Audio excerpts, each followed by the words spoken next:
계속해서 올 시간에 36절입니다. 36절에 보시면 만유의 주 대신 예수 그리스도로 말미암아 화평의 복음을 전하사 이스라엘 자손에게 보내신 말씀.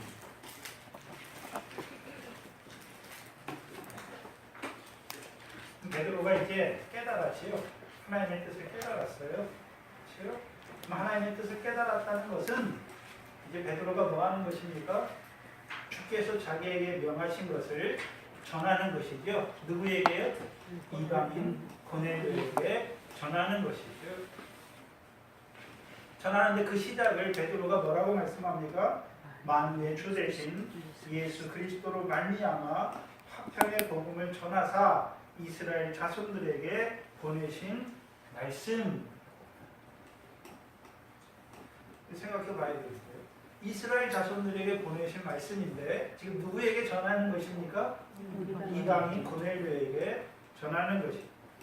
그럼 이스라엘 자손들에게 전하신 말씀, 말씀이죠, 말씀. 그래서 요한복음에 1장 14절에 말씀이 육신이 되어 우리 가운데 거하셨다라고 말씀하시잖아요. 예수님은 말씀이신 하나님이 육신을 입고 우리 가운데 거하신 것이죠. 아멘. 그래서 예수님을 말씀이라고 말할 때에는 신학적으로 성부의 말씀이신 예수 그리스도를 말하는 거예요.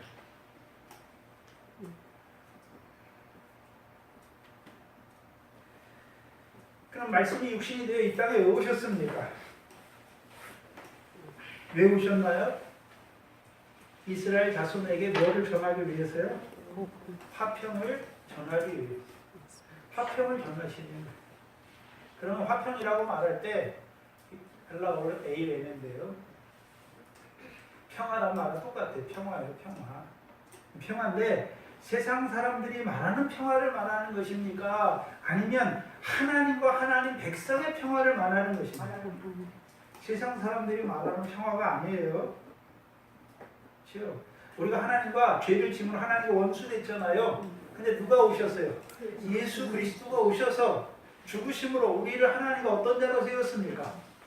먼저는 화목한 자로 세우고 나아가서는요 화평한 자로 세워가시는 것이.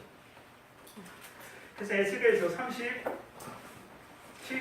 26절이죠. 에스겔서 37장 24절 이하에 보시면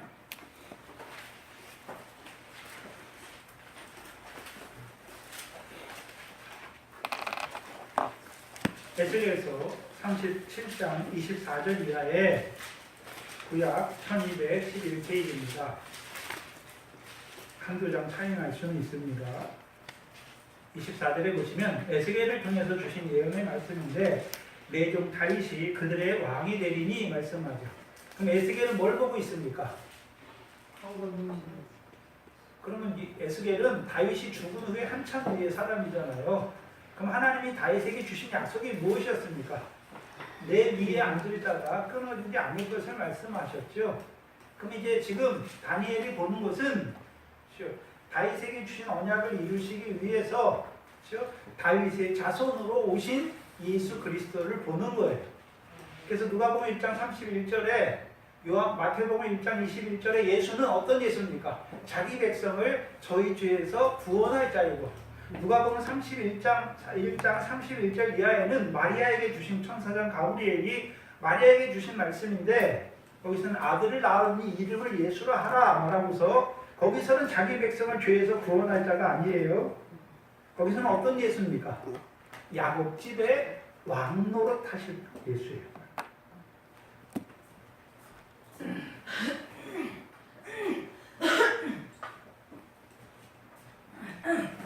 야곱집의 왕 노릇하시는데 야곱집의 왕 노릇한다는 의미가 무엇입니까? 야곱의 자손들에게 하나님의 나라를 무궁하게 하시는 거예요. 그럼 어떻게 야곱의 자손들에게 하나님의 나라가 무궁하게 하십니까? 오늘 본문에 보시면 24절에 내 종 다윗이 그들의 왕이 되리니 그들에게 다 한 목자가 있을 것이라. 그들이 내 규례를 준행하고 내 율례를 지켜 행하리니 내가 내 종 야곱에게 그 준 땅 그 열조가 거하던 땅에 그들이 거하되 그들과 그 자자 손손이 영원히 거기 거할 것이요 내 종 다윗이 그 왕이 되리라. 그리고 26절에 나오지요. 내가 그들과 무슨 언약을 세우십니까? 화평의 언약을 세우시는 거예요. 누구를 통해서요? 다윗의 자손으로 오신 그리스도를 통해서 무슨 언약을 세우십니까? 화평의 언약을 세우는 거예요.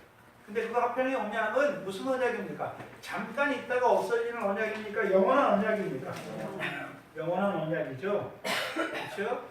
그래서 영원한 언약을 받은 자들, 그들을 경고하고 번성하게 하고 내 성소를 그 가운데 세워 영원히 이르게 하시는 거예요. 그렇죠? 그러면 다윗의 자손으로 오신 그리스도, 유대인의 왕이죠. 그렇죠? 성경에는 예수의 십자가도 말하지만 그리스도의 십자가도 말하는 거예요. 예수의 십자가는 무엇입니까? 세상죄. 그렇죠? 그럼 우리가 이 세상에 와서 세상죄만 짓습니까? 세상죄에서 구원 받았잖아요.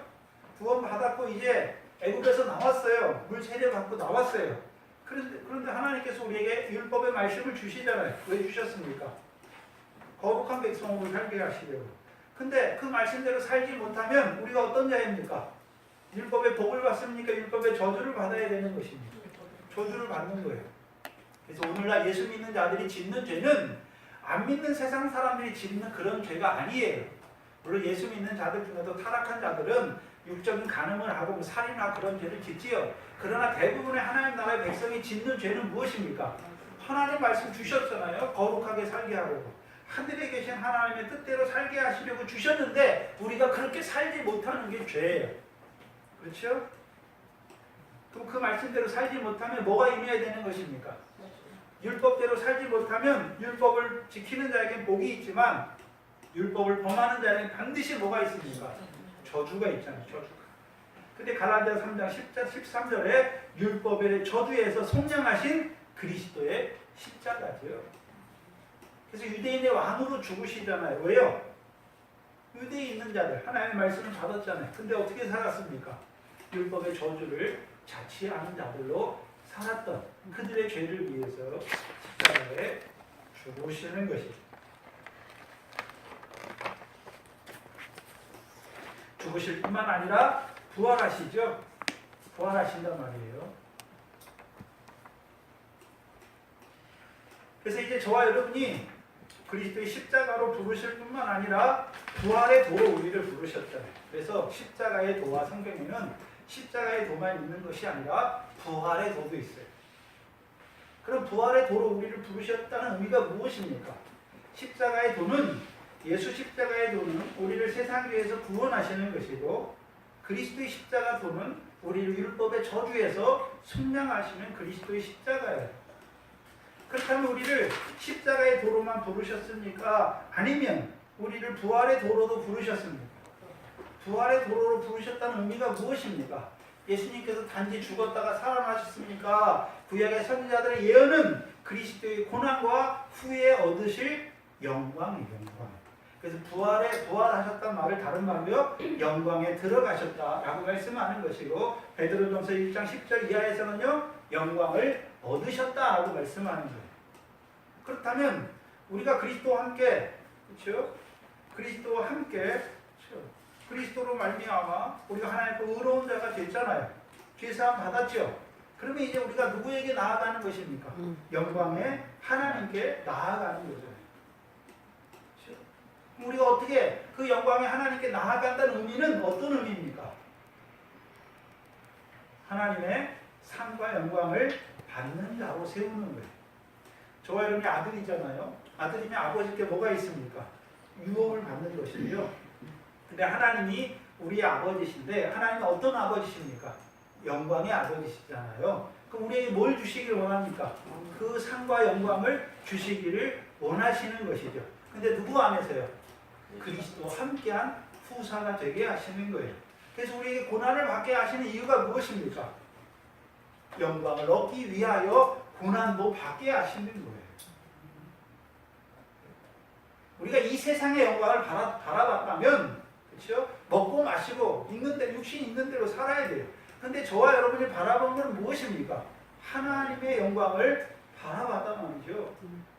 그러니까 우리가 이제 그리스도와 함께한 후사로 그와 함께 영광을 얻기 위하여 그와 함께 고난도 받는 것이죠.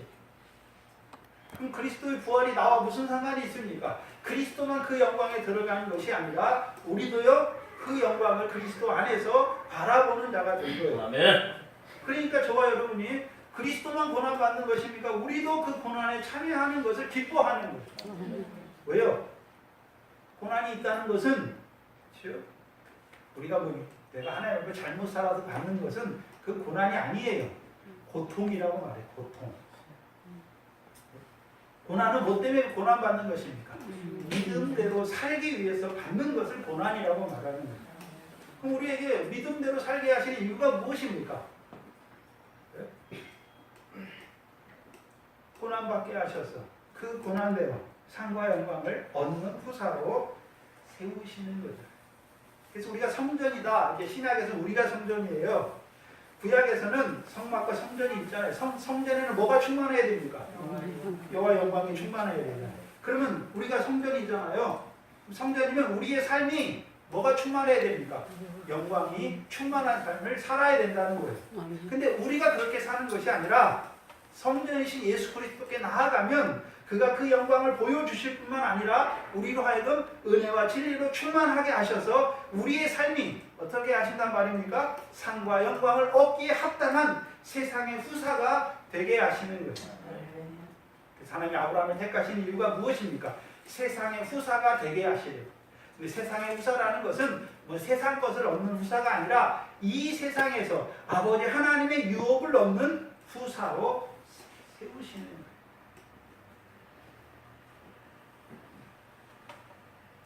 그래서 화평의 언약이신 예수 그리스도로 말미암아 우리가 뭐가 됐습니까? 하나님의 성전이 됐어요. 그래서 고린도전서에 우리가 성전이잖아요. 그럼 이제 우리가 해야 되는 일이 무엇입니까? 먹든지 마시든지 무엇을 하든지 무엇을 위해 하는 것입니까? 하나님의 영광을 위해서 하는 거예요. 그게 성전이에요.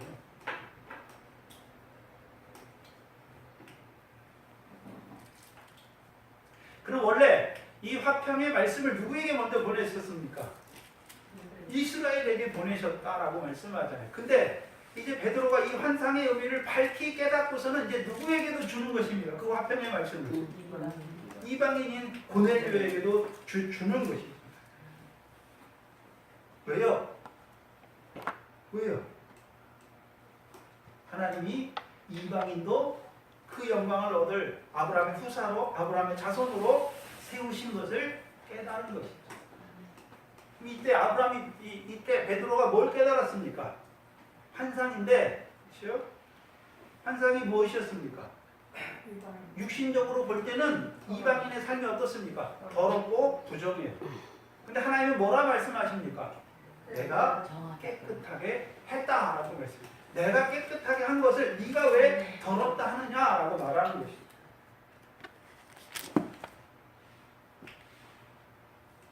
그럼 저와 여러분이 예수의 이름이 되신 마태복음 1장 21절에 자기 백성을 저희 죄에서 구원한 것이죠. 그렇죠? 언제 자기 백성 됐습니까? 우리가 예수 십자가 믿고 자기 백성입니까? 이미 하늘에서 우리가 자기 백성입니까? 그래서 우리가 오늘 오전에 에베소서 1장 3절을 읽었잖아요. 우리를 택하셨는데 예수 믿는 거 보고 택했습니까? 창세전에 그리스도 안에서 우리를 택하신 것입니까? 창세전에 그리스도 안에서 우리를 택하신 거잖아요. 그리스도 안에 택했다는 것은 두 가지 의미가 있어요. 아들의 영으로 택했잖아요. 그래서 그때 우리가 아들의 생명을 받았어요. 그때 육신 생명 받은 게 아니잖아요. 그때는 천지를 짓기 전이니까 영의 세계에서 이루어진 거니까 하늘에서 이루었잖아요. 하늘에서 뭘 이뤘습니까? 우리를 그리스도 안에서 아들의 영으로 택하신 거예요. 그게 첫 번째. 그래서 우리가 그때 무슨 생명을 받았습니까? 하나님 아버지의 생명을 받은 거예요. 그게 요한복음 1장 1절에 태초의 말씀이에요. 태초의 말씀이 있었다 말하는 것이 아니라 계셨다라고 말씀하잖아요. 그 말씀이신 예수 그리스도가 계셨는데 그 말씀으로 뭘 했습니까? 히브리서 1장에 11장에 보면 모든 세계를 지었잖아요. 그때는 육신의 세계를 말하는 것이 아니라 요한복음은요 하늘의 영의 세계를 말하잖아요. 그래서 육신의 세계는 하늘에서 이룬 것처럼 땅에서도 이루시기 위해서 지은 거예요. 이 세상을. 있잖아요. 그래서 천사 영물이잖아요. 영이잖아요. 근데 영인데 천사도 피조물이죠. 반드시 지은 때가 있죠. 언제 지음 받았습니까? 태초의 말씀으로. 그래서 요한일서 1장에서는요. 1장 1절에서는 태초부터 있는 무슨 말씀입니까? 생명의 말씀이에요. 그 생명의 말씀이라는 것은 그때 예수님이 태어났다는 말씀이 아니라 예수님 말씀이신 예수님으로 말미암아 생명의 역사가 시작됐다는 거예요. 피조물의 역사가 시작된 것이죠.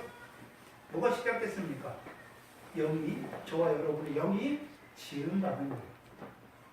하나님은 영원부터 영원까지 계시고 저와 여러분은요 지음받았단 말이죠. 언제요? 태초부터 있는 그 생명의 말씀으로 창세 전에 그리스도 안에서 우리를 아들의 영으로 지으신 거예요. 그러니까 우리가 하나님 뭐라고 부릅니까? 아버지. 제 자녀들도 예수를 믿는데 하나님을 뭐라고 부릅니까? 할아버지라고 부르는 것이 아니라 뭐라고 부릅니까? 아버지. 왜 그렇습니까? 영의 생명 관계는 한날 한시에 지음받는 거예요. 그때. 두 번째는요. 그럼 아담이 범죄했을 때 창세기 3장에 아담이 범죄하잖아요. 그러면 정령 죽는다 말했는데 아담의 육신은 안 죽었어요. 뭐가 죽었습니까? 영이 죽었죠. 그럼 아담의 영만 죽었을까요? 대표성의 원리로 아담의 영 안에 있는 하나님의 아들들의 영이 다 죽었습니까? 아담의 아들들의 영이 다 정죄받은 거예요. 그래서 영이 범죄한 천사의 영이 가는 지옥. 그래서 우리가 성경을 볼 때 마태복음에 나타나는 지옥은 게헨나예요. 게헨나. 에레미야 7장에 나오는 게헨나예요. 육신을 멸하는 지옥이에요. 그래서 마태복음 5장에 지옥이 간다라고 말할 때는 뭐가 가는 지옥입니까? 몸이 가는 지옥이에요. 몸이 가는 지옥. 몸이 가는 지옥이 뭡니까? 축전이. 축전이 어디 갑니까? 꺼지지 않는 불이에요. 그래서 지옥을 말할 때는 꺼지지 않는 불이에요. 불의 역사를 말하는 거예요. 그런데 베드로후서 2장에 나오는 범죄한 천사가 가는 지옥은 게헨나가 아니에요. 타르타로예요. 타르타로. 그걸 지옥이라고 말하는 거예요. 근데 그 범죄한 천사가 가는 지옥은 영원히 용서치 아니하시는 지옥. 영원히 용서치 아니하시고 심판의 날까지 가두셨다라고 말씀하시는 거예요. 그러면 아담의 범죄를 인해서 아담만 정죄에 떨어진 것이 아니라 아담의 영만 죽은 것이 아니라 하나님의 아들들의 영이 다 정죄에 떨어진 거예요. 정죄에 떨어진 거예요. 근데 하나님이 아담을 찾아오시잖아요. 그렇죠? 그리고 아담과의 대화 속에서 아담이 뭘 깨닫잖아요. 그래서 깨달으니까 이제 뭘 짓습니까? 자기 아내의 이름을 처음 지어요. 아담이 생명이었을 때 하나님이 지으신 피조물을 이끌어 들이니까 누가 이름을 짓습니까? 아담이 이름을 짓는 거예요. 그러면 아담이 그냥 짓습니까? 생명이 된 아담이 하나님이 그 피조물을 왜 지으셨는 뜻을 알고 짓는 것입니다. 뜻을 알고 짓는 거예요. 그렇다면 선악과를 따먹고 하나님과의 관계가 끊어진 거예요. 영들이 심판에 떨어졌단 말이죠. 근데 그 영들이 예수님의 말씀을, 하나님의 말씀을 듣고서, 창세기 3장의 말씀을 듣고서 아담이 뭔가를 깨닫잖아요. 그러니까 여자의 이름을 짓죠. 뭐라고 짓습니까?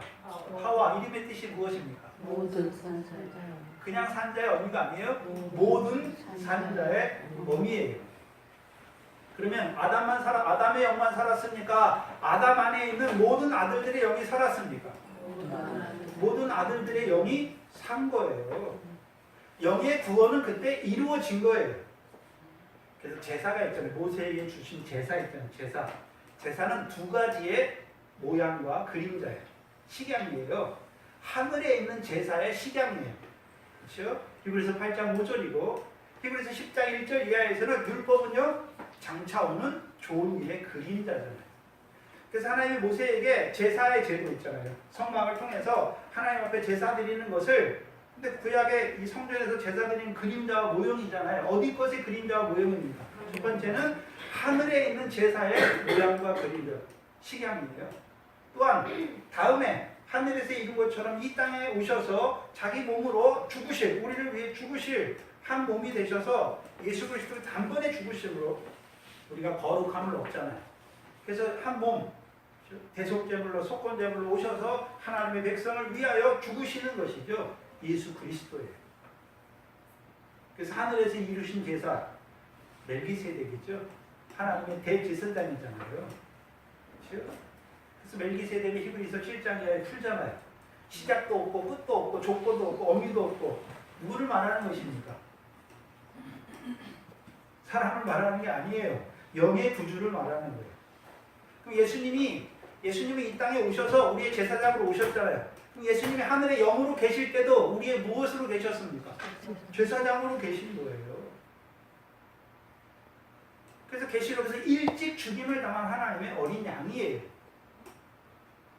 그래서 이 땅에서의 제사는 하늘의 식양을 따라서 이 땅에서 제사를 드리는 거예요. 제사는 반드시 제물이 뭐 해야 됩니까? 죽어야 됩니다. 그래서 멜기세덱, 지극히 높으신 하나님의 제사장이에요.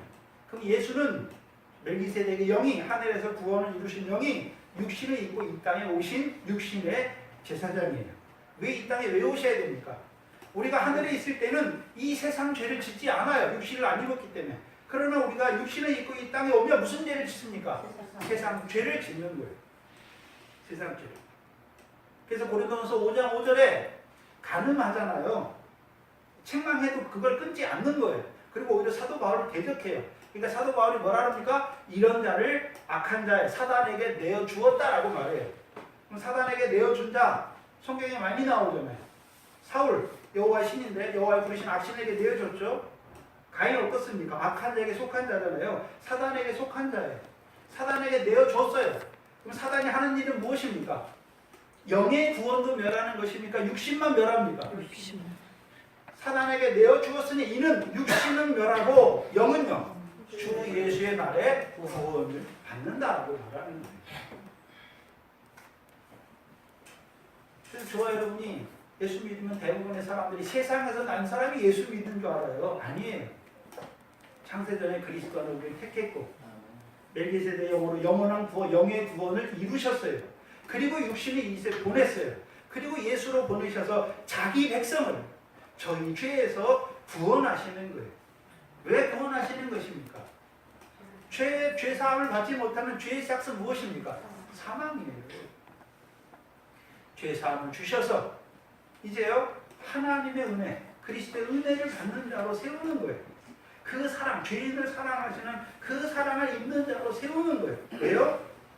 그 사랑을 입은 자니까 이제 그 사랑이 우리 안에서 넘쳐나면 그 사랑을 많이 받으면 우리가 일면하다 탕감받은 것을 아면 우리도 형제를 어떻게 합니까? 내게 100대와 빚진 자를 탕감해 주는 거예요.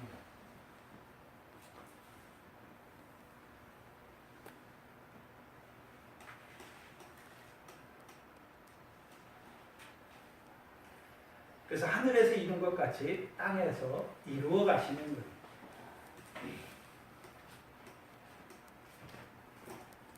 디도서 1장 2절이죠. 디도서 1장 2절입니다.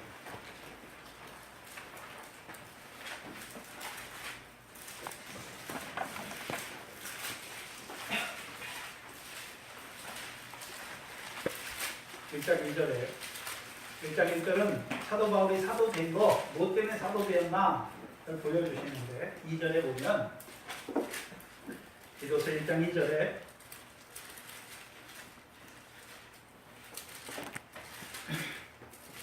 뭐 때문에 사도가 됐다라고 말합니까? 영생의 소망을 인함이라. 근데 그 소망은, 이 영생은 거짓이 없으신 하나님이 예수를 보내시고 약속하셨습니까? 영원한 때 전부터 약속하셨습니까? 영원한 때 전부터 약속하신 거예요. 그 영생을 언제 약속하셨습니까? 영원한 때 전부터 약속하셨어요. 그럼 우리를 창세전에 그리스도 안에 택하실 때 이미 우리에게 뭘 이루시기 위해서요? 영생의 약속을 이루시기 위해 택하셨어요. 그럼 그 아들이 이 땅에 왜 보내셨습니까? 인자의 살과 피를 먹는 자 뭐 하게 하시려고요? 영생하게 하라. 한마디로 그 영생이에요. 그 영생에 이르려면 뭐가 있어야 됩니까? 요한복음 4장이죠. 요한복음 4장을 보세요.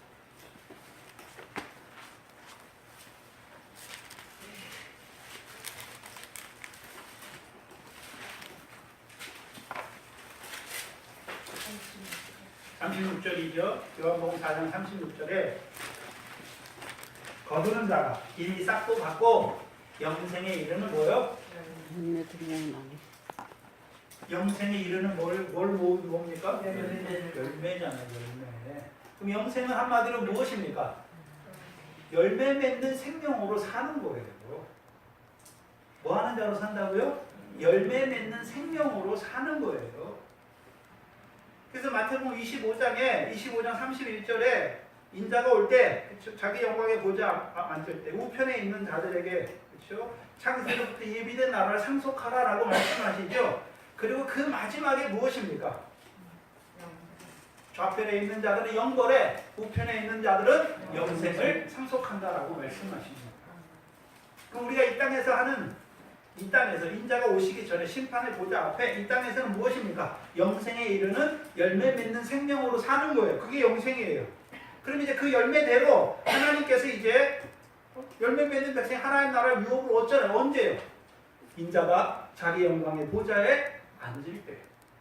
그 우편에 앉은 자들에게 뭐를 주시는 것입니까? 하나님 나라를 유업으로 상속하게 하시는 거예요. 그거를 뭐라고 그럽니까? 이제 영생을 상속한다라고 말씀하시는 거예요. 영생을 상속한다는 게 그냥 막연한 얘기가 아니에요. 우리가 결실과 열매를 맺잖아요. 그럼 결실과 열매들을 뭘 주십니까? 상과 영광을 주시는 거예요. 그게 저와 여러분의 입장에서 무엇입니까? 영광의 부활이란 말이죠. 영광의 부활이에요. 그래서 예수 그리스도 나타날 때 칭찬과 영광과 존귀를 얻는 자가 되게 하시는 거예요. 그게 신약의 성전이에요. 저와 여러분이 성전이라는 것은 이제 어떤 자가 되는 것입니까? 하늘의 영광의 유업을 바라보는 자가 됐어요. 또한 우리 안에 성령이 계셔서 그 성령이 우리로 하여금 그 영광에 합당한 결실과 열매를 맺는 자들로 살게 하는 거예요. 그래서 신약의 열매는 우리 사람이 맺는 열매가 아니라 성령의 열매다라고 말씀하신 거예요. 그렇죠? 성령의 열매 첫 번째가 뭡니까? 사랑이에요. 사랑이 사랑. 우리가 맺는 게 아니에요. 성령의 열매예요.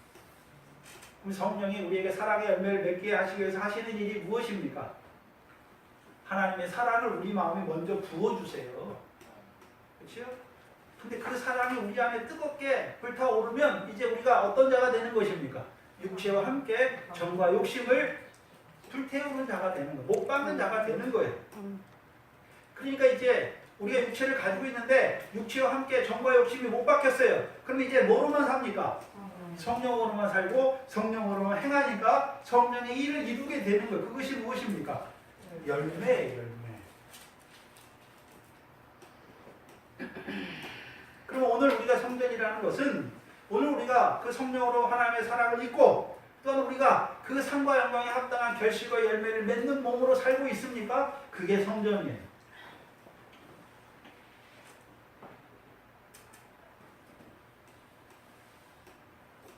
그래서 우리를 화평의 언약으로 부르시는 것은 이제요 하늘에서 이룬 것처럼 이 땅에서도 이루어 주셔서 우리로 하여금 영생의 소망 안에 약속 안에서 우리를 택하셨잖아요. 그럼 이제 우리로 예수 그리스도 안에서 인자의 살과 인자의 피를 먹게 하셔서 우리의 삶이 우리도요 주께서 우리를 사랑하셔서 죽으신 것처럼 우리도 형제를 위하여 죽는 거예요. 그 열매를 맺는 거예요. 그게 성전이에요. 신약에 하나님의 영광이 드러나는 거예요. 그래서 베드로전서 4장 7절 이하잖아요. 네? 사람은 허다한 죄를 덮느니라 말씀하시고 무엇보다도 열심으로 서로 사랑하라 말씀하시는, 열심으로 사랑하는 거예요. 그럼 사랑하는 게 뭡니까? 공급하는 자는 하나님이 주시는 것으로 공급하고, 섬기는 자도요, 내가 뭘 섬기는 게 아니에요. 하나님이 주시는 걸로 섬기는 거예요. 그래서 우편에, 마태복음 25장 우편에 있는 자 하는 일이 뭡니까? 지극히 작은 자에게, 줄인 자에게 먹을 것을 주고, 목마른 자에게 마실 것을 주고, 나그네를 영접하고, 병든 자 돌아보고, 옷 벗은 자 옷 입히는 거예요. 물론 육신의 것도 있지만 뭐가 줄입니까? 생명의 양식이 없어서 줄인 자에게 생명의 양식을 주는 거예요. 생수가 없어서 가난 자에게 생수를 주는 거예요.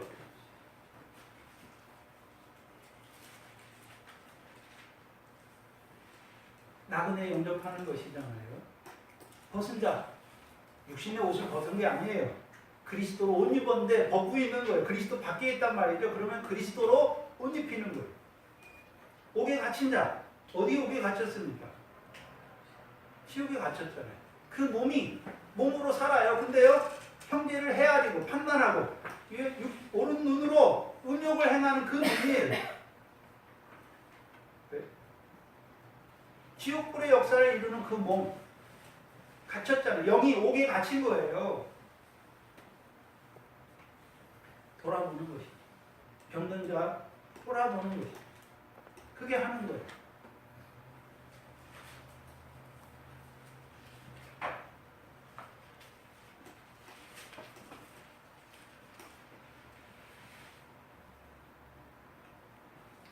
마태복음 19장 29절에 주를 위하여 부모나 형제나 정토나 자식 다 버린 자는 이 세상에서 여러 배를 받고 영생을, 내세 영생을 상속하지 못하는 자가 없을 것이다 라고 말씀해요. 베드로가 지금 이제 사도행전에서 성령 받고서는 뭐를 위해 살고 것입니까? 주를 위해서 영생을 상속하는 그 일을 행하고 있는 것을 보여주시는 것입니다. 이제 누구에게도 복음을 전하는 것입니까? 화평의 복음을 이방인 고넬료에게도 전하는 거예요. 근데 누구에게 주셨던 말씀입니까? 이스라엘 자손에게 주셨는데, 이제 그 환상을 깨닫고 나서는 누구에게도 가는 것입니까? 이방인에게도 가는 거예요. 그럼 뭘 깨달았단 말입니까? 이미 목욕한 자라는 거. 이방인들도 뭐 한 자입니까? 이미 목욕한 자예요. 그럼 이제 뭐만 씻어주면 되는 것입니까? 발만 씻는 거예요. 하늘에서 이미 택하신 자예요. 그런데 이 세상에 보냈더니 어떤 자로 살고 있습니까? 하나님 없이, 이방인으로 하나님 없이 없는 거예요. 하나님을 알지도 못해요. 그러니까 발이 어떻습니까? 육신과 마음이 원하는 대로 해서 하나님의 진노를 자취할 수밖에 없는 자로 살아가고 있는 거예요. 그에게 복음을 주는 것이죠. 예수 그리스도를 증거해 주는 거예요. 왜요? 죄사함을 얻는 자로 세우시기 위해서. 그래서 히브리서 10장 10절이잖아요. 예수 그리스도의 단번에 죽으심으로 누가요? 우리가 거룩함을 입은 것이죠. 거룩함을 입은 것이죠. 그 베드로가 이제 그 고넬료와 함께한 이방인들에게 그 환상의 뜻을 깨닫고, 이제 그 이방인들도 하나님이 이미 목욕한 자로 세웠고, 이제 그들의 발을 씻게 하시기 위해서, 죄사함 받게 하기 위해서 그들의 부정하고 더러운 속된 그 발을 씻어서 그들도 하나님이 받으신, 누구 안에서요? 그리스도 안에서. 고린도후서 5장 21절이죠.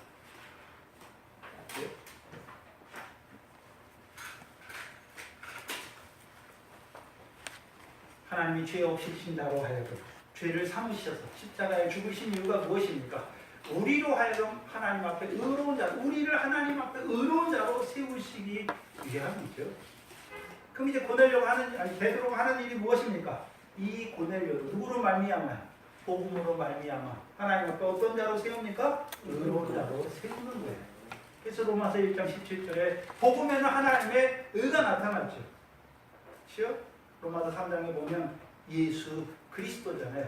율법과 선지자의 증거를 받은 또 다른 한 의가 나타났잖아요. 모두 믿는 자에게 차별이 없는 의예요. 그래서 우리가 예수 그리스도를 믿음으로 의롭다함을 받는 거죠. 그걸 이제 누구에게 전하는 것입니까? 이방인에게 전하는 거예요. 근데 오늘 본문에 보시면 36절에 보시면 베드로가 이제 처음으로 이 사도행전에서 처음으로 신약에서 처음이에요. 두 번째인데 처음에는 잘 말을 못 깨달았는데 베드로가 이제 뭘 고백? 예수 그리스도를 뭐라고 고백합니까? 여기서 만유의 주 대신 우리 주 예수 그리스도다. 만유의 주 대신 예수 그리스도다라고 고백해. 그 예수 그리스도를 이제 베드로가 뭐라고 고백합니까? 만유의 주다라고 말씀하세요. 근데 원래 만유의 주는 에베소서 4장입니다.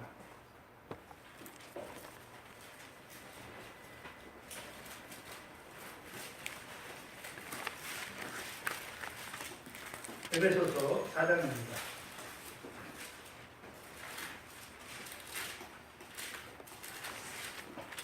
만유의 주다라고 말씀하실 때는 원래는 하나님 아버지가 만유의 아버지세요.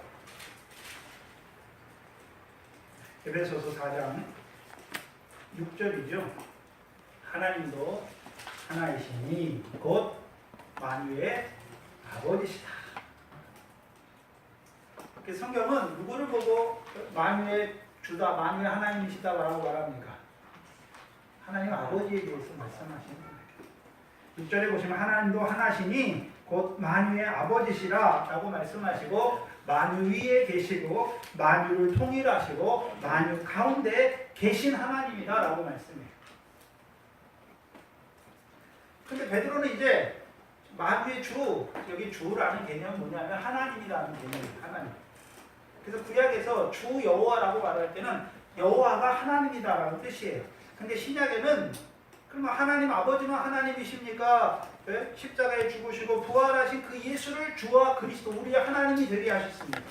우리의 하나님이 되게 하셨죠. 주와 그리스도가 되게 하셨죠. 근데 거기서 말하는 주는 어떤 하나님입니까? 우리의 구원의 근원이 되시는 하나님입니다.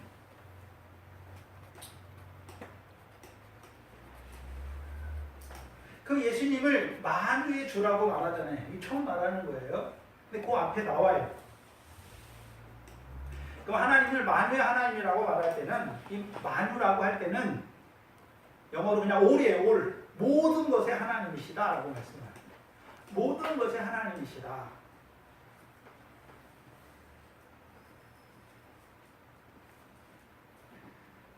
우리말로 번역하면 만물의 하나님이시다 라고 말하는 거예요. 근데 그 하나님은 첫 번째 어디 위에 계십니까? 만유 위에 계십니다. 만유에 속해 계신 분이 아니에요. 만유 위에 계시는 거예요. 그래서 초월한 존재예요. 신학적인 초월이라고 말할 때는 그 만유 위에 계시다는 말은 한마디로 말하면 만유를 누가 지으셨습니까? 하나님이 지으신 걸 말하는 거예요. 하나님 만물을 왜 지으셨습니까?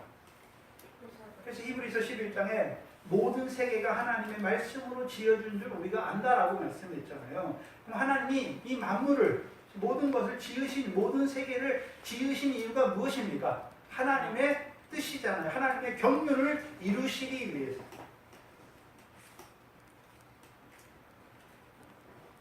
그래서 이사야서 41장 23절이죠.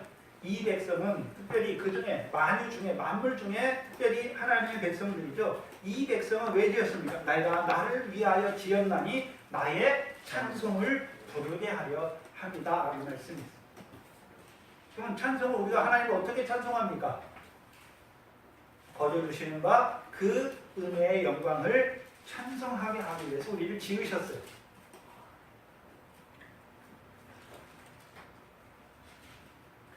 그래서 우리를 지으셨는지 왜 지으셨습니까? 영광 입혀서 영원토록 그 하나님을 찬송하는 자로 지으신 거예요. 그래서 웨스트민스터 첫 번째 요리문답이 뭐냐 하면 사람의 본분이 무엇인가 라고 하는 거예요. 하나님을 기뻐하는 것이고 영원토록 하나님을 찬송하는 거예요. 이게 우리의 본분이에요. 근데 우리가 하나님 믿기 전에는 만물 가운데 하나님의 신성과 능력이 나타나는데도 하나님을 알지도 못하고 하나님을 영화롭게도 하지 못하고 오히려 짐승과 금수의 버러지 형상으로 하나님의 영광을 바꿔버린 자로 살았단 말이에요. 이제 누구를 통해서요? 예수 그리스도를 통해서. 그렇죠? 말씀이 육신이 되어 우리 가운데 오시니까 우리가 뭘 받습니까? 아버지의 독생자의 영광을 보는 것이죠. 그래서 히브리서 1장 3절에 그는 예수를 말할 때 영광의 본체시다라고 말씀합니다. 그래서 우리가 예수 그리스도를 통해서 뭘 보게 됐습니까? 하나님의 영광을 보게 된 거예요. 그래서 우리가 잘 아는 고린도후서 4장 4절이죠. 그렇죠?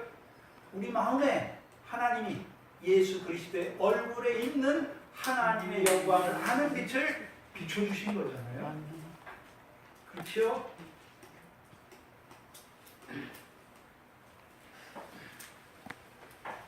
그래서 만유라는 개념을 먼저는 하나님 아버지한테 써요. 하나님 만물을 지으신 거예요. 만물 위에 계시고 그 다음에 뭐 하십니까? 만유를 통일하시잖아요. 만유를 통일하시는 일을 해요. 어떻게 해요? 누구를 보내셨어요? 그 아들을 보내셔서. 그래서 에베소 1장 10절에 그리스도 안에서 하늘에 있는 것이나 땅에 있는 것이 통일되는 것이죠. 통일되는 거예요.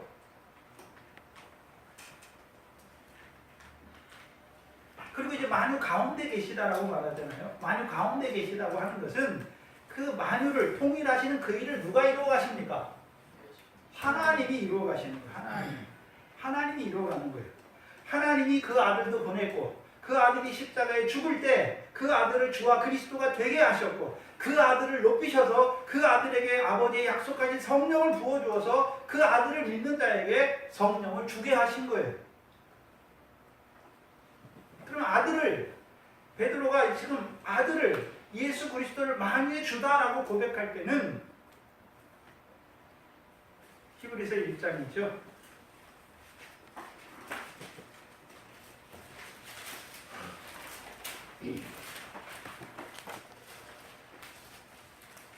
(1장 2절이) 히브리서 1장 2절에 이 모든 날 마지막에 아들로 우리에게 말씀하셨으니 이 아들을 뭐로 세우셨습니까? 만유의 후사로 세우신 거예요. 예수님을 만유라고 할 때는 하나님의 만유 있잖아요. 만유의 아버지 대신 그 아버지의 뜻을 통일하게 하기 위해서 만유를 통일하시는 그 하나님의 뜻을 이루시는 후사로 오시는 거예요. 후사로 오셨다는 의미가 사도행전 3장 21절이에요.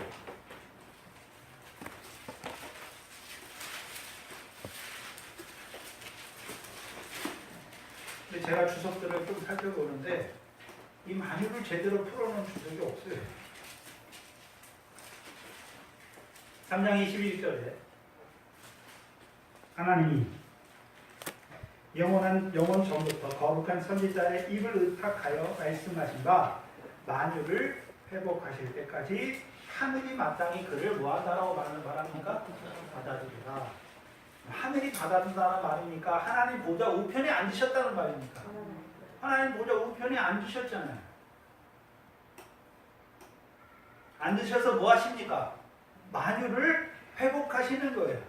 회복한다는 의미가 무엇입니까?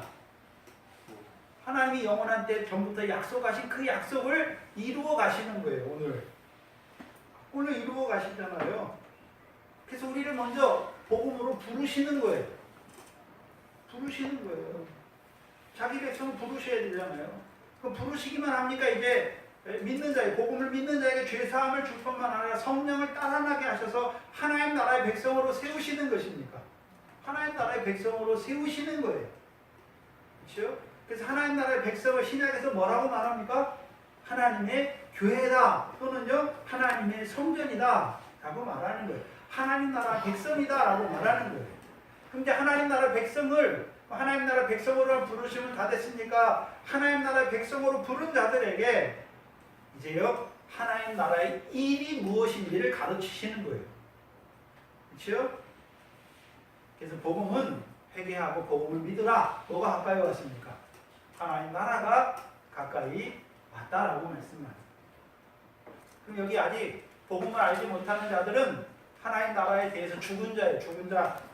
누가복음 9장 60절에 죽은 자로 살다가 그 육신마저 죽은 자잖아요. 그러니까 너는 가서 뭐라 합니까? 장사하라 말합니까? 그 나라와 의를 이루라, 구하라라고, 전하라라고 말하는 것입니다. 그 나라를 전하라라고 말씀합니다. 왜요? 하나님 나라를 알지 못해서 하나님 나라에 대해서 죽은 자로 살아가요. 그럼 하나님 나라에 대해서 산 자는 누굽니까? 하나님 나라를 먼저 거듭나야 봐야 되는 것이고, 이제는요 물과 성령으로 나야 어디에 들어갑니까? 하나님 나라에 들어가는 거예요. 신약에서요 성령을 따라간 자, 이삭을 말할 때 갈라디아서 4장 21절 이하에 이삭과 같이 우리도 성령을 따라간 자라라고 말씀하는 거예요. 성령을 따라놨으니까 우리가 어디 백성입니까? 이게 하나님 나라 백성이잖아요. 그럼 하나님 나라 백성은 이제 무엇을 바라보는 자들이 됐습니까? 유업을 상속하는, 하나님 나라를 유업으로 얻기를 바라보는 자들이 된 것이죠. 그래서 만유의 후사가 되셨는데 히브리서 1장에 보면 만유의 후사가 하시는 일이 무엇입니까? 만물을 말씀으로 붙드시는 거예요. 그렇죠? 만물을 말씀으로 붙드시는 거예요. 언제까지요? 고린도후서 3장 10절 이하에 그렇죠? 의에 거하는 바 새 하늘과 새 땅이 시작되기 전까지 붙들잖아요.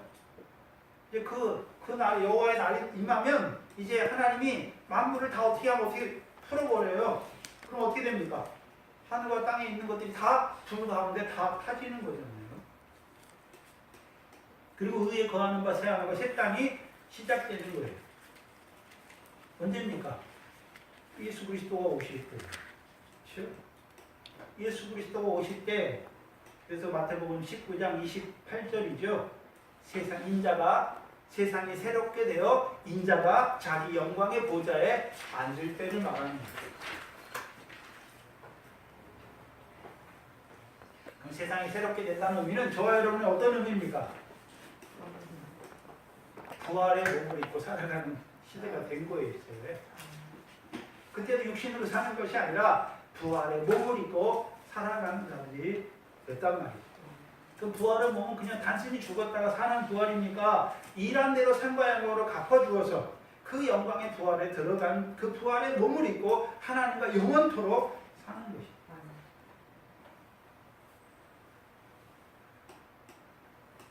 그럼 예수 그리스도께서 하나님 보좌 우편에서 뭐 하십니까? 만유를 회복하시는 거예요. 만유를 회복하시는 거예요.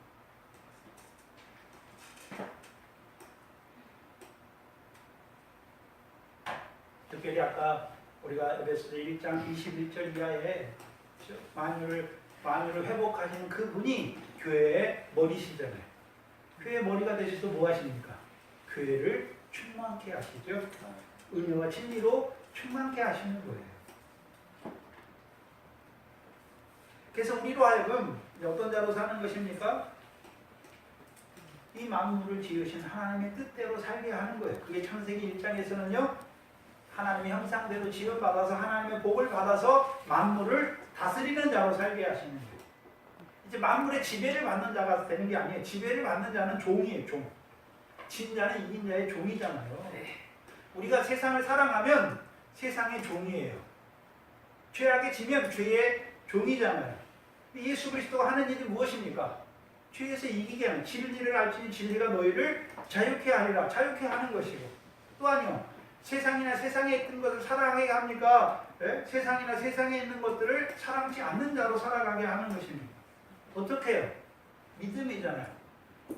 세상을 이긴 믿음은 이것이니 너희의 믿음이다라고 말해요. 믿음. 뭘 믿는 것입니까? 세상이 새롭게 될 것을 믿는 것이죠. 의에 거하는 바 새 하늘과 새 땅이 이루어질 것을 믿는 것입니다. 그럼 오늘도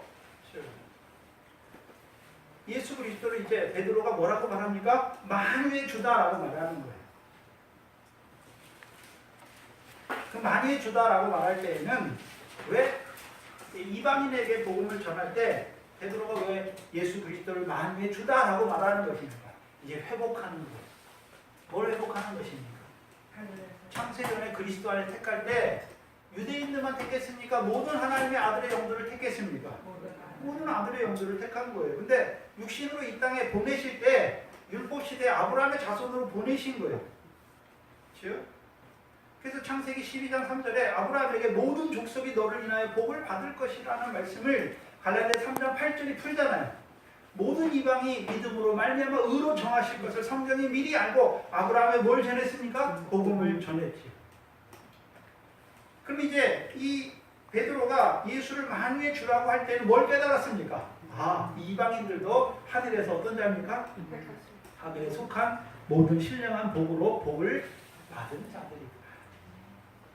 그럼 아브라함이 주신 말씀대로 이방인도 믿음으로 말미암아 의로 여기시고, 그렇죠? 아브라함과 함께 복을 받는 자로 세우시는 것입니다. 누가 이루어가십니까? 예수 그리스도가 만유의 수사가 되어서 하나님의 그 작정과 경륜을 이루어 가시는 거예요. 그걸 보는 거예요, 베드로가. 그래서 이 고백을 하는 거예요.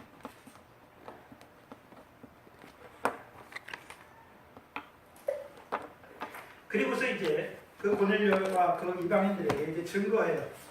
세 가지인데요. 뭘 증거하냐면 세 가지, 딱 세 가지예요.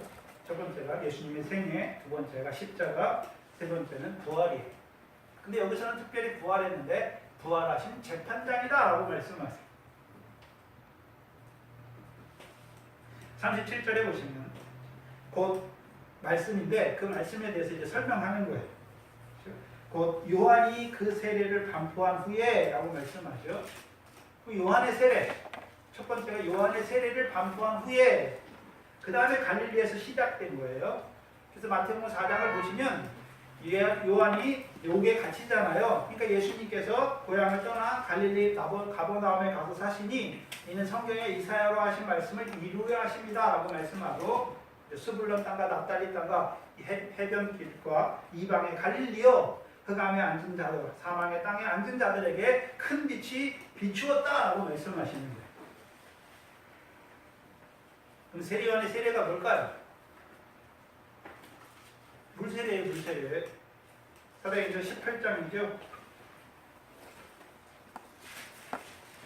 사도행전 18장이에요. 물세례를 말하면서 물세례가 뭔지도 몰라요. 문제는 뭐냐면 성경이 그냥 세례가 하나인 줄 알아요. 세례가 여러 개예요.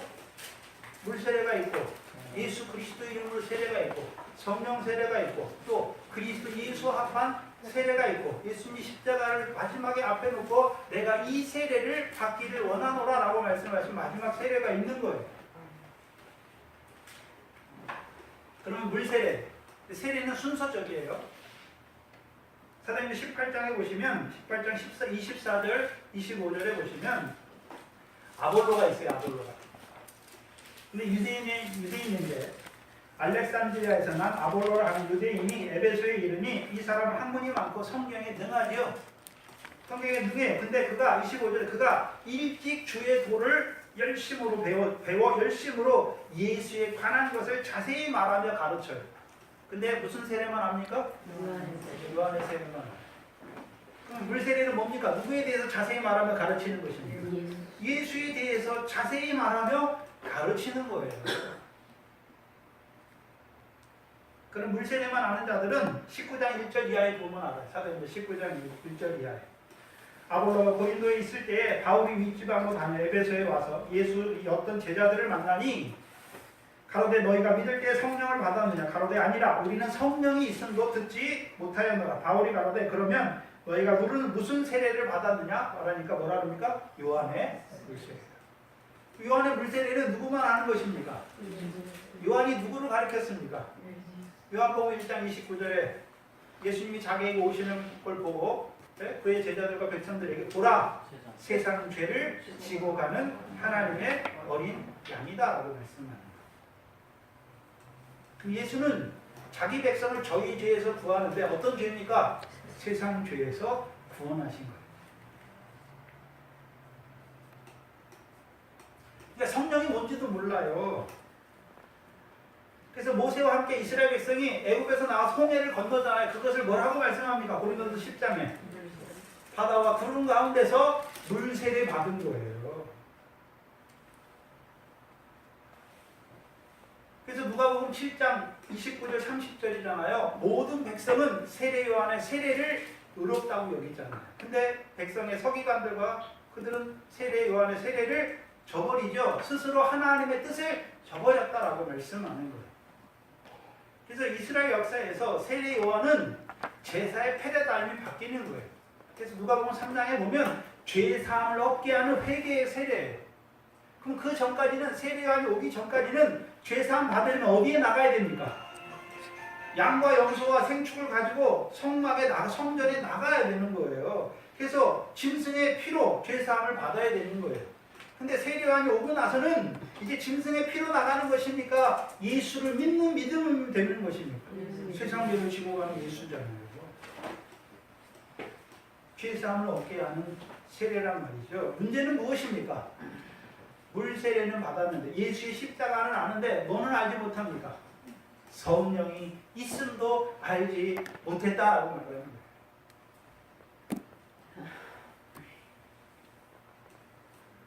그럼 세례 요한의 세례를 통해서 예수를 드러내는 거잖아요. 이스라엘 백성에게. 그렇죠? 이제 성막에 나아가야 되는 것입니까? 예수에게 나아가야 되는 것입니까? 세상 죄를 지고 온 하나님의 어린 양에게 나아가야 되는 것입니다. 근데 이 세례 요한은 거기까지예요. 거기까지. 그렇죠? 세상 죄를 지고 온 하나님의 어린 양을 증거하는 것이죠. 그리고 이제 그 세례 요한의 후에 예수께서 갈릴리에서 시작되어 온 유대에 두루 퍼진 그것. 두루 퍼진 그것이 무엇입니까? 38절이 한마디로 하면 사도행전 10장 38절입니다.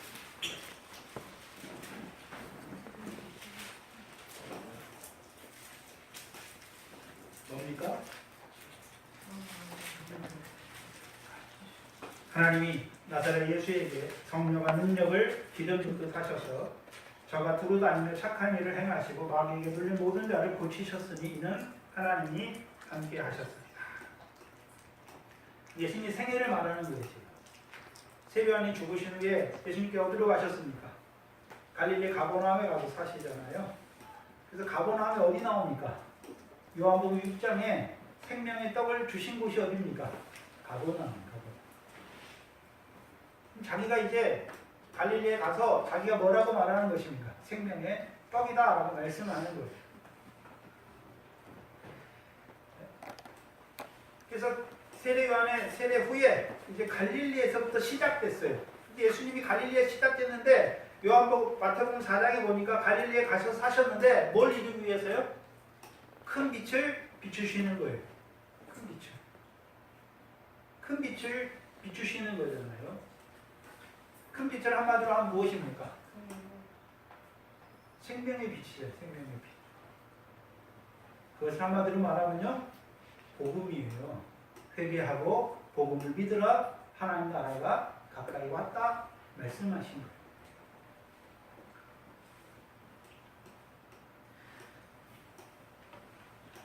그래서 예수가 자기가 능력이 있어서 뭐 병을 고치고 착한 일을 하고 그게 아니에요. 하나님께서 함께 하시는 거죠. 어떻게 해요? 성령과 능력을 기름 붓듯 하셔서 함께 하신 거예요. 그래서 예수님이 이 땅에서 행하신 걸 한마디로 말하면 표적이라고 말해요. 표적.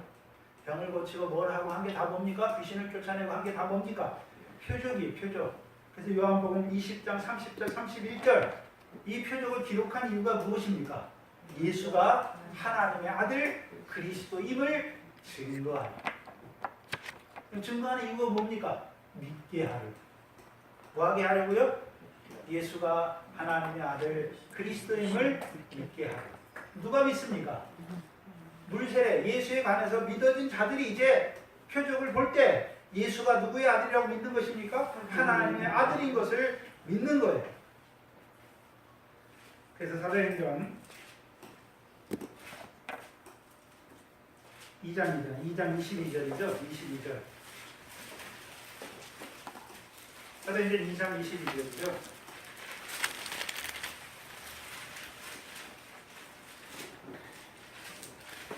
이스라엘 사람들아 이 말을 들으라. 너희도 아는 바에 하나님께서 나사렛 예수로 큰 권능과 기사와 표적을 너희 가운데 베푸사 너희 앞에서 그를 증거하셨죠. 예수를 증거했다는 말이 무엇입니까? 예수가 하나님의 아들이심을 증거했다는 말이에요. 그렇죠? 그럼 예수가 하나님의 아들임을 증거하는 이유가 무엇입니까? 그들로 예수가 그리스도임을 믿는 자가 되게 하시는 거예요. 믿는 자가 되게 하시잖아요. 그럼 믿으면 어떤 일이 있습니까? 그리스도와 함께한 자가 되는 거예요. 뭐라고요? 그리스도와 함께한 자가 되잖아요. 그럼 그리스도와 함께한다는 의미가 무엇입니까? 마태복음 8장 17절이잖아요. 이사야로 하신 말씀에 그가 우리의 모든 질병을 짊어지시고 우리의 모든 연약함을 그가 친히 감당하신 것입니다. 뭘 알게 되는 것입니까? 이제 그리스도가 우리를 위해서 십자가에 죽으시는 것을 아는 거예요. 그래서 선지자들의 증거는 뭐냐면 예수의 고난과 후에 얻을 영광을 말하는 게 아니에요. 그리스도의 고난과 후에 얻을 영광을 말하는 거예요.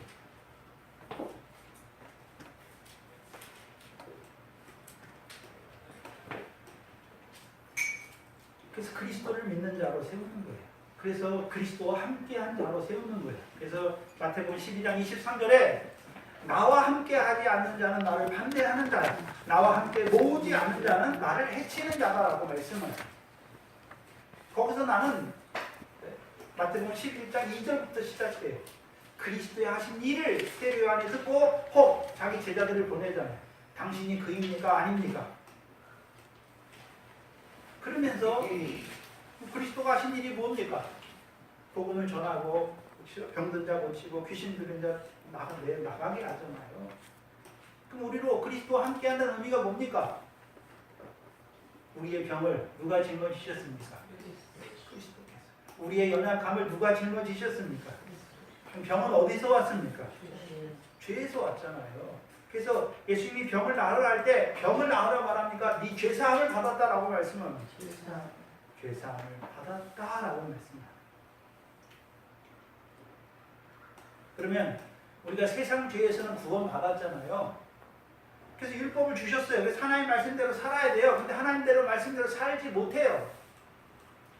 그게 뭡니까? 죄예요. 죄. 예수 믿었잖아요. 근데 여전히 육체를 따라 사는 거예요. 뭡니까? 그게 죄예요. 다른 게 죄가 아니라. 네? 예수 믿긴 믿었어요. 근데 풀의 꽃과 같은 육체를 따라 사는 거예요. 풀의 꽃과 같은 그 세상 영광을 썩어질, 잠깐 있다 없어질 그 썩어질 영광을 바라보며 사는 게 그게 죄란 말이에요. 육신의 목숨을 위해서 무엇을 먹을까 마실까 염려하는 게 죄예요. 더 자라가면 뭐가 죄입니까? 썩어지고 더럽고 쇠해지는 것을 따라 사는 게 죄예요. 더 자라가면 뭐가 죄입니까? 미워하는 게 죄예요. 네? 사랑치 않는 게 죄란 말이죠. 더 자라가면 뭐가 죄입니까? 직분을 감당치 못한 게 죄예요. 하나님이 주신 은혜를 온전히 감당치 못한 게 죄예요. 육체의 소욕을 따라 사는 게 죄죠.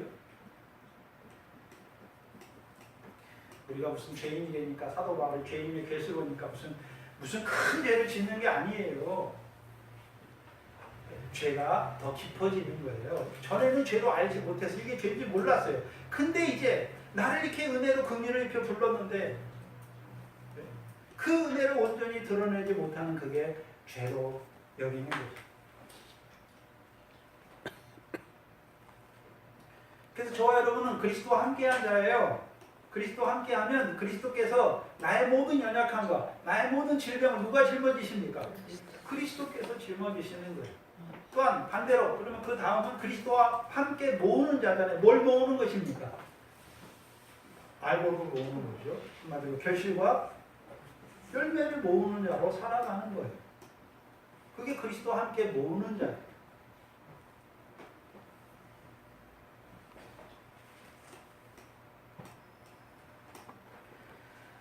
그럼 그리스도와 함께한 자로 산다는 것이 무엇인가를 보여주는 거예요. 지금 예수님의 생애는 뭐냐면 성령과 능력을 기름 부음 받은 그리스도와 함께한다는 의미가 무엇인지를 보여주는 삶이에요. 그리스도를 만나는 자들은 그렇죠? 병을 나은 것 같잖아요. 귀신이 나가는 것이죠. 근데 누가 함께 하셨습니까? 하나님이 그와 함께 하십니다. 하나님이 그와 함께 하셨죠? 그래서 하나님이 함께 하신다는 것을 이사야서 7장 14절이잖아요. 보라, 처녀가 잉태하여 아들을 낳을 것이니, 그렇죠? 그 이름을 임마누엘이라 하리라 말씀을. 임마누엘 뜻이 뭡니까? 하나님이 우리와 함께 하시죠.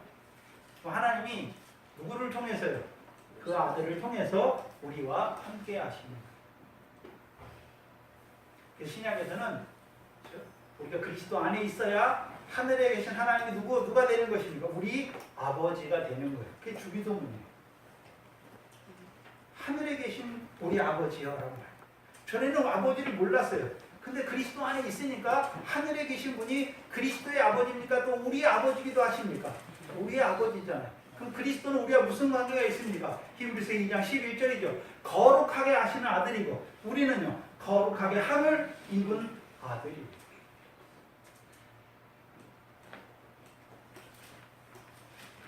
그럼 그 아들을 통해서 하나님이 우리와 함께 하심을 보여주시는 거예요.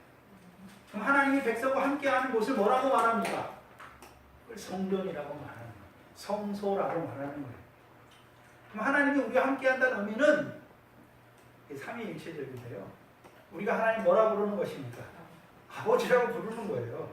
하나님이 나의 아버지인 걸 아는 거예요. 어떤 아버지인 걸 아는 거예요. 근데 문제는 예수가 오래 믿었는데 하나님을 아버지라고 말해요. 기도할 때 하나님 아버지 막 불러요. 근데 어떻게 아버지가 됐느니 나하고 아버지라고 부를 때 나하고 무슨 상관이 있는지 알지 못해요. 우리 소윤이가 어리잖아요. 제가 한 2살, 3살 되면 말을 배워요. 아버지라고 부르잖아요.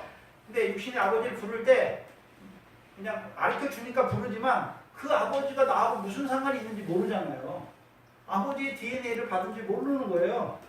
그렇잖아요. 근데 그가 자라가면 이제 왜 이분이 나의 아버지인지 알게 되는 거죠.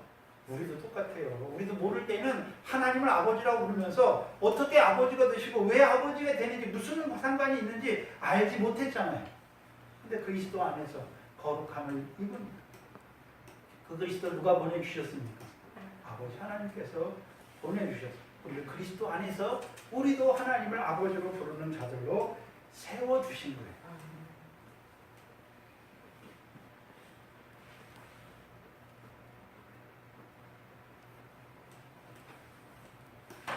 그럼 이제 하나님이 함께 하신다는 의미는 그리스도와 함께 하십니까? 그리스도의 몸된 우리와 함께 하십니까?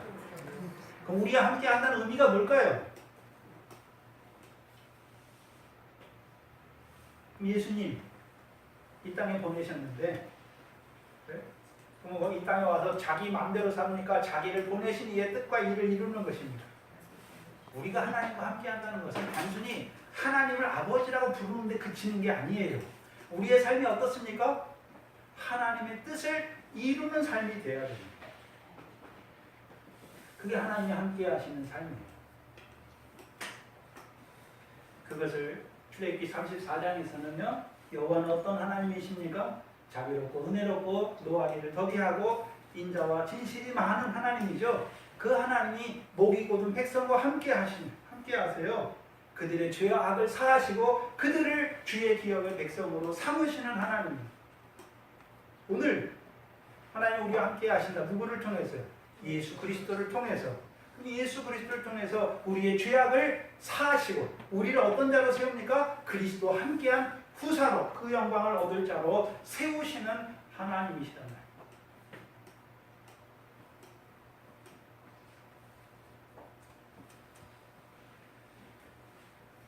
그리고 39절에 우리는 유대 땅과 예루살렘에서 그의 행하신 모든 일의 증인이다 라고 말씀하죠. 증인이에요. 증인. 제자들은 세 가지의 증인이에요. 세 가지예요. 그렇죠? 첫 번째, 예수 그리스도께서 육신으로 계실 때 하나님께서 나사렛 예수에게 성령과 능력을 기름 붓듯 하셔서 행하게 하신 일의 증인이에요. 첫 번째가. 그렇죠? 그러면 예수님이 행하신 일을 왜 보여줬습니까? 요한복음 14장에 내가 행한 일을 나를 믿는 자는 내가 행한 일을 나만 합니까? 저기 제자들도 행하게 하시는 것입니다. 제자들도 행하는 거예요. 예수님만 귀신 쫓아내고 예수님만 병 고치는 게 아니에요. 제자들에게도 마태복음 10장 1절에 말씀 권능을 주셨잖아요. 또 마태복음 28장에 하늘과 땅의 모든 권세를 예수님이 받았지요. 그럼 누구에게 주십니까? 제자들에게 주시는 거예요. 그 권세를 받아야 이제 뭐 하는 것입니까? 가서 모든 족속으로 제자를 삼고 아버지와 성령과 아들과 성령의 이름으로 세례를 주고 내가 너에게 분부한 모든 것을 가르쳐 지키는 자가 되게 하는 거예요. 첫 번째, 모든 행한 일의 증인이. 왜요? 그들도 이제 예수님처럼 그 모든 일을 행하게 하시는. 그래서 말씀의 권세잖아요. 제자들에게 뭘 줬습니까? 제자들이 만났어요. 말씀이신 그리스도를 만났어요. 그러니까 자기들도 그 말씀을 전하는 거예요. 말씀의 권세가 권능이 임하는 것이. 그럼 두 번째는요, 십자가의 증인이에요. 세 번째는 부활의 증인이죠. 그럼 십자가의 증인이란 말은 이제 제자들을 어떤 자로 세우는 것입니까? 그리스도의 십자가를 전하는 자로 세우는 거예요. 그래서 고린도전서 1장 18절에 십자가의 도가 멸망하는 자들에게는 미련하게 보이는 거예요. 그러나요, 구원을 얻은 우리에게는 하나님의 능력이에요.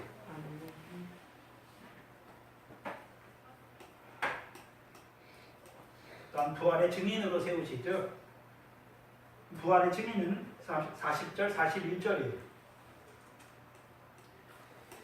근데 40절에 보면 하나님이 사흘 만에 다시 살리사 나타내시되 모든 백성에게 하신 것이 아니고 오직 미리 택하신 증인 곧 죽은 자 가운데서 일어나시고 일어나신 후 모시고 음식을 먹은 우리에게 하신 것이다 라고 말씀하죠. 그래서 부활하시고 제자들과 함께 음식을 먹는 곳이 어디서 나옵니까? 요한복음 21장에 나오잖아요. 조반을 먹으라 라고 말씀하죠. 그럼 조반을 먹이시는 이유가 무엇입니까? 조반을 먹은 뒤에 베드로에게 내가 나를 사랑하느냐 묻지요. 베드로가 내가 주를 사랑하니 주께서 아시나이다 라고 말하잖아요. 예수님은 네가 나를 사랑하는 것이 누구를 사랑하는 것입니까? 내 어린 양을 먹이는 것이 나를 사랑하는 거예요. 근데 베드로는 아직도 어디에 있습니까? 마태복음 25장의 좌편에 있는 자리에 있는 거예요. 내가 주를 사랑하는데 아니라면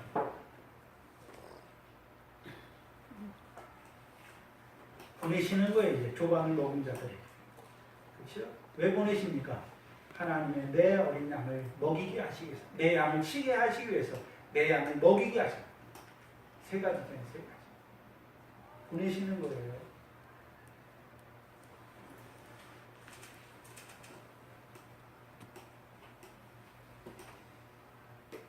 그리고서 42절에 명하사라고 말씀하잖아요. 조반을 먹은 자들에게 마태복음 요한복음 21장 25절인가요? 15절 이하죠. 15절로 17절 이게 명하시는 거예요. 내가 나를 사랑하느냐 말할 때 내 어린 양을 먹이라 명하시는. 그래서 명하시는 말씀이 각 복음서의 마지막에 다 나와요. 그렇죠? 그래서 마태복음 우리가 잘 아는 마태복음 20장, 28장, 18절로 20절이잖아요. 하늘과 땅의 모든 권세를 받으신 주께서 제자들에게 뭘 명하셨습니까? 너희는 가서 모든 족속으로 제자를 삼고 아버지와 아들과 성령의 이름으로 세례를 주고 내가 너에게 분부한 모든 것을 가르쳐 지키게 하라 명하신 거예요. 마가복음도 똑같아요. 누가복음도 똑같아요. 근데 표현만 달라요. 오늘 집에 가셔서 누가복음은 꼭 보시기 바랍니다. 누가복음 24장 46절에서 48절이에요. 근데 마지막 42절 우리가 한번 봐야 되는데 조금 시간이 걸려서 보고 갈까요? 누가복음 한번 보시죠. 누가복음 64장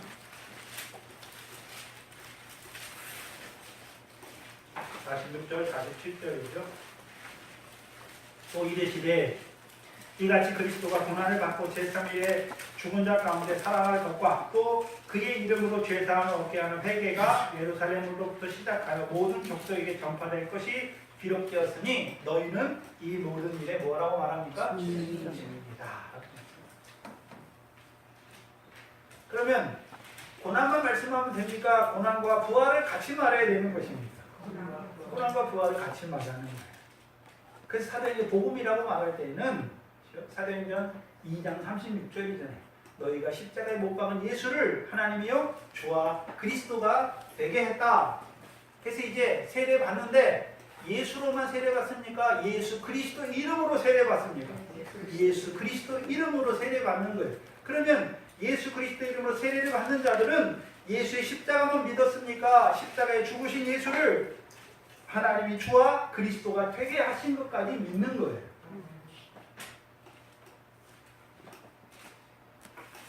그래서 세례 요한의 세례는 예수에 관해서만 자세히 말하고 가르쳐요. 근데 베드로와 사도들이 사도행전에서는 그들도 세례를 줘요. 근데 물 세례예요, 그것도. 근데 누구의 이름으로 줍니까? 예수 그리스도 이름으로 세례를 주는 거예요. 그럼 예수 그리스도란 말은 단순히 예수가 그리스도란 말이 아니에요. 십자가에 죽은 예수를 하나님이 주와 그리스도가 되게 하셨다는 거예요. 한마디로요, 십자가와 부활이 믿어지는 자로 세우는 거예요. 그래서 이제 예수 그리스도의 이름으로 세례를 받는 자들은 죄사함을 받고 성령을 선물로 받게 하시는 거예요. 근데 42절에 보면 좀 이상해요. 뭐가 이상하지 않아요? 부활에 대해서 말하는데 10장 42절에 우리를 명하사 백성에게 전도하되 하나님이 산 자와 죽은 자의 재판장으로 정하신 자가 곧 이 사람인 것을 증거하게 하셨다. 예수를 말할 때는 재판장이죠. 하나님이 산 자와 죽은 자의 재판장으로 세웠다라는 뜻은 두 가지, 성경 전체적으로 볼 때는 두 가지예요. 두 가지예요. 첫 번째는 우리가 사도신경에 말할 때 저리로서 산 자와 죽은 자를 심판하러 오시죠. 계시록 20장 11절 이하에 그리스도의 흰보좌 심판의 심판장으로 앉으시는 거예요. 고린도전서 5장 10절에 그리스도는 마지막 그리스도 앞에 마지막 심판대가 있잖아요. 모든 사람이 그 몸으로 선악과를 행한 대로 받으려 합니다라고 말씀해요. 심판대가 있단 말이에요. 그래서 한 번 죽는 것은 사람에게 정한 것이지만 그 후에는 뭐가 있습니까? 심판이 있는데 그 심판장으로 정하신 분이 누굽니까? 예수 그리스도라는 거예요. 그게 첫 번째 의미예요. 근데 여기서 말할 때는 여기서 말하는 그리스도를 재판장으로 산 자와 죽은 자를 심판한 재판장으로 세웠다는 것은 지금 사도신경에 나오는 마지막 때 심판의 자리에 심판의 보좌에 앉으신 주님을 말하는 게 아니에요. 여기서는.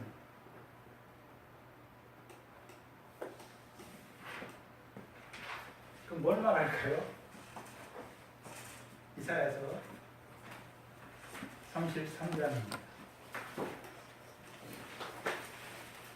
이사야 33장입니다.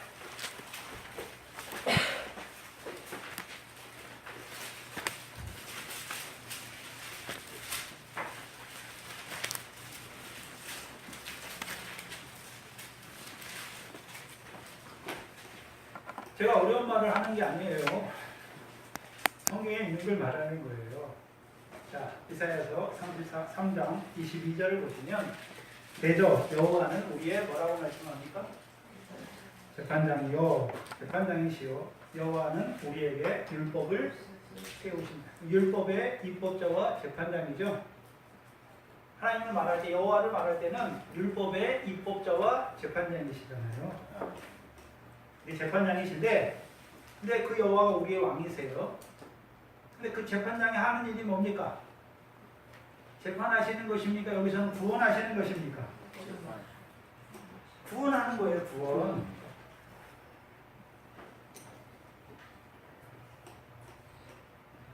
그러면 생각해 보세요. 계시록 20장의 마지막 심판 보좌는 거기서 구원의 역사가 이루어집니까? 거기서는 선한 일을 행하냐, 생명의 부활로, 악한 일을 행하냐, 심판의 부활로 이루어지는 것입니까?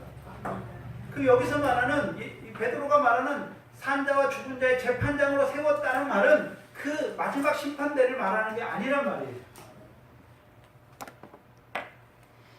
주석에 보면 대부분 이 재판자와 재판장으로 세운 뜻을 몰라서 그냥 다 지나가요.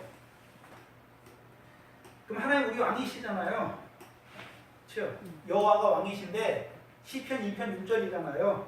내가 나의 왕을 나의 거룩한 산 시온에 세웠다라고 말씀하잖아요. 그렇죠? 거룩한 산 시온에 세웠죠. 그래서 로마서 11장 26절이 거기서 나오는 거예요. 야곱에게서. 그렇죠? 구원자가 어디서 나옵니까? 시온에서 오사. 하는 일이 뭡니까? 야곱에게서 경건치 않은 것을 없이 하시는 거예요. 로마서 4장 5절이죠.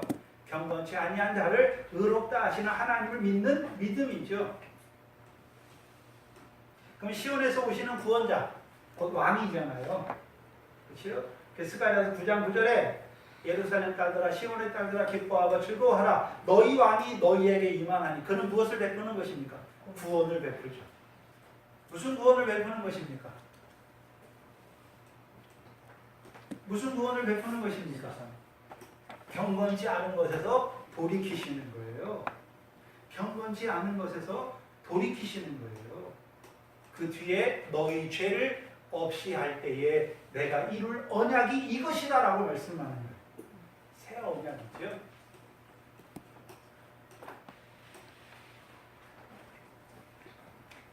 그렇다면 근데 그리스도가 그러면 그래서 여호와가 왕이신데 왕이 나의 왕을 거룩한 산 시온에 세우시는 거예요. 그래서 예수 그리스도를 말할 때는 아브라함의 자손으로 오셨지만 또 누구의 자손으로 오셨습니까? 다윗의 자손. 다윗의 자손으로 왔다는 것은 어떤 의미가 있습니까? 야곱 집에서 경건치 않은 것을 없애주시는 거예요. 그래서 예수님이 십자가에 죽을 때 그냥 예수를 죽습니까? 유대인의 왕으로 죽습니까? 왕이 하는 일이 뭡니까? 백성을 구원하기 위해서 어디에 죽으십니까? 십자가에서 죽으시는 거예요. 그래서 그리스도를 유대인들은 뭐라고 생각합니까? 왕이로 생각하는 거예요. 왕으로. 그렇죠? 근데 유대인의 문제가 뭡니까? 왕인데 다윗과 같은 세상 왕이에요. 자기들을 로마의 속국에서 구원하는 왕으로 보는 거예요. 근데 하나님이 다윗을 왕으로 세운 것을 왜 세웠습니까? 시온의 왕으로 세우셔서 야곱에게서 경건치 않은 것을 없이 하시는 것이죠. 없이 하시는 거예요. 그래서 히브리서 2장 14절 이하에 예수께서 육체로 오셔서 육체의 고난을 받으신 이유가 무엇입니까? 마귀의 권세를 없이 하시는 거예요. 죄를 없이 하신다니까. 그러면 우리가 예수 그리스도 십자가 믿으면 죄가 없어집니까? 죄가 이제 없어지나요? 죄를 안 짓는 자가 되나요? 아니에요. 죄가 전에는 어떻게 했습니까?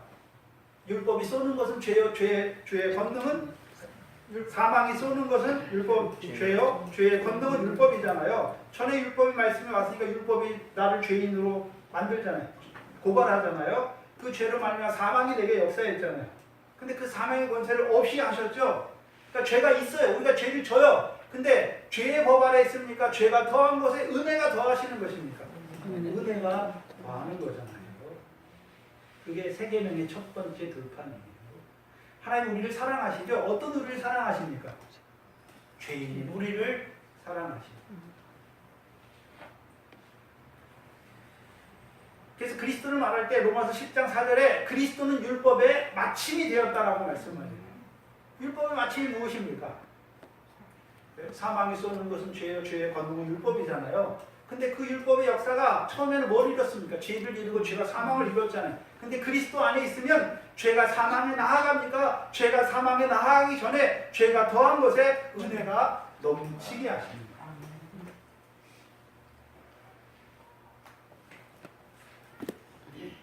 그래서 예수 그리스도를 재판장이다라고 말할 때는 하나님의 법정이에요. 근데 우리는 원래 하나님의 법정에서는 뭐를 받을 수밖에 없습니까? 율법의 저주를 받을 수밖에 없는 자예요. 근데 예수 그리스도가 우리의 죄를 다 속량하셨잖아요. 그러니까 우리가 어떤 자가 되는 것입니까? 그 재판장에서 하나님 앞에 의로운 자가 되는 거예요. 그래서 그리스도는 모든 믿는 자에게 의를 이루시기 위하여 율법의 마침이 되셨다라고 말씀하시는 거예요. 그래서 우리를 하나님 앞에 어떤 자로 세웁니까? 구원을 얻은 자, 죄에서 속량하는 얻은 자, 의로운 자로 하나님 앞에 우리를 세우는 것입니다. 그래서 우리가 하나님 앞에 저주를 받을 수밖에 없는, 법대로 하면 저주를 받을 수밖에 없어요. 그런데 그리스도로 말미암아 우리를 율법의 저주에서 속량하신 그리스도로 말미암아 우리가 어떤 자가 되는 것입니까? 죄인임에도 불구하고 저주를 받을 수밖에 없는 자임에도 불구하고 오늘 저와 여러분이 오늘도 말씀을 듣지만 그 말씀대로 살지 못하잖아요. 그게 죄인지도 몰라요. 내가 세상 사람은 남들에게 거짓말하고 뭐 속이고 이런 것만 죄인 줄 알아요. 세상 염려하는 게 죄예요. 썩어진 거, 더러운 거, 쇠해진 거 다른 애 따라 사는 게 죄예요. 세상을 사랑하는 게 죄예요. 형제를 미워하는 게 죄란 말이에요. 뭐가 죄인지도 몰라요. 근데 그 죄로 말미암아 원래 우리가 뭘 받아야 됩니까? 저주를 받아야 돼요. 심판을 받아야 돼요. 근데 오히려 어떻게 하십니까? 우리의 재판장, 율법의 마침이 되신 그로 말미암아 우리가요 성량함을 받은 거예요. 이제 죄가 사망으로 역사하는 것이 아니라 오히려 죄가 나 같은 죄인을 사랑하시는 하나님의 사랑 안에서 자라게 하는 거예요. 전에는 죄가 우리를 사망으로 이끌었는데 이제는 죄가 우리를 사망으로 이끄는 것이 아니라 그 죄로 말미암아 나 같은 죄인을 사랑하시는 그 사랑을 덧입는 자로 살아가게 되는 거예요. 그래서 우리가 자라가요. 어디서 자라갑니까? 나 같은 죄인을 사랑하시는 사랑 안에서 자라는 거예요. 자라는 거예요. 언제까지요? 일만 달란트 탕감받은 자라는 걸 깨달을 때까지. 참으로 깨달을 때까지. 참으로 깨달으면 이제 우리에게 형제가 잘못한 거 어떻게 하는 것입니까? 목을 잡는 것이 아니라 탕감해 줍니다. 왜요? 주께서 나를 탕감해 주시고 우리도 형제를 사랑하는 거예요. 그게 새 언약이에요. 주께서 우리를 사랑하신 것 같이 우리도 형제를 사랑하는 거예요. 그래서 베드로가 42절에 저에 대하여 모든 선지자도 증거했지요. 뭐라고 증거합니까? 저를 믿는 사람은 그 이름을 힘입어 뭐를 받는다고요? 죄사함을 받는다. 그럼 하나님이 복음을 전하게 하신 이유가 무엇입니까? 고넬료에게 복음을 전하게 하신 이유가 무엇입니까? 죄사함을 받는 자. 누구 안에서요? 그리스도의 고난과 그리스도의 부활을 죄사함을 받는 자로 세우십니다. 먼저는 저와 여러분이 우리의 재판장이신 예수 그리스도 안에서 우리가 하나님 앞에 의로운 자, 죄사함을 받는 자가 된 거예요. 그럼 그때만 받습니까? 계속해서 받고 있습니까? 계속해서 받는 거예요. 내가 참포도나무 가지에 붙어 있기만 하면 그 참포도나무로부터 오는 진액을 받는 거예요. 그 진액이 있으니까 가지가 뭘 내는 것입니까? 열매를 내줄 수 있는 거예요. 첫 번째가 뭡니까? 죄사함. 그리스도의 구속의 은혜. 이 교회가 그리스도의 대속의 은혜를 증거하는 베드로와 같이 오늘도 하나님의 백성인데 이방인으로 살아가요. 어떤 자가 이방입니까?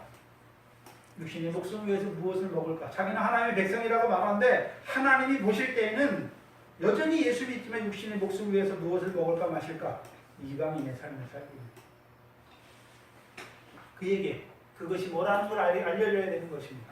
그게 죄라는 걸 알게 하는 것. 근데 그 죄에서 누가 선명하십니까? 그리스도. 그도 이제 그 죄에서 벗어나 이제 하나님 앞에 의로운 자로 거룩함을 입은 자. 이제 거룩함을 입었으니까 다 됐습니까? 거룩함을 입었으니까 이제 모든 행실에 거룩한 자로 살아가야 하는 것이. 그래서 우리에게 진리의 성령을 주시는 것이. 그래서 죄사함 받은 자들에게 그 다음에 다음 주에 이어서 성령을 주시는 거. 왜 주십니까? 거룩함을 입었잖아요. 그럼 어떻게 살아가야 되는 것입니까? 거룩한 자로 살아가는. 그래서 진리를 알지 진리가 너희를 뭐 합니까? 거룩하게 하십니다. 왜요? 우리가 거룩하게 하는 거예요. 진리의 성령이 오셔야 우리를 어디로 인도합니까? 진리 가운데로. 그럼 우리가 어떤 자가 되는 것입니까? 모든 행실에 거룩한 자로 살아갈 수 있는 것입니다.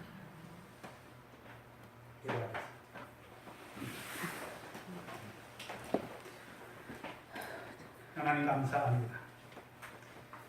오늘도 우리를 그 허물과 죄로 죽었던 우리를 예수 믿지만 여전히 율법의 저주를 받을 수밖에 없었던 저희들을 바다의 권세와 그 사망의 권세와 그 음부의 권세 아래서 죽은 자로 살아갈 수밖에 없는 저희를 그것이 죄임을 깨닫게 하시고 그리스도 안에서 죄사함 받게 하실 뿐만 아니라 이제 우리를 하나님 앞에 의로운 자로 세워주셔 우리를 의롭게 하시는 그 그리스도 안에서 살아갈 수 있다. 죄가 더한 것에 은혜가 넘치는 그 사랑 안에서 그 새 언약의 첫 번째 계명 안에서 우리를 살리신 아버지 하나님 감사. 늘 우리의 삶이 나 같은 죄인을 사랑하시는 그 사랑 안에서 자라가는 저희 한날 한날이 되게 하여 주시옵소서. 이제 그 사랑이 우리 안에서 넘쳐 우리도 이제 그 일마누라한테 당감해 주신 그 참사랑을 깨달아서 우리도 형제를 사랑하는 그 영생에 이르는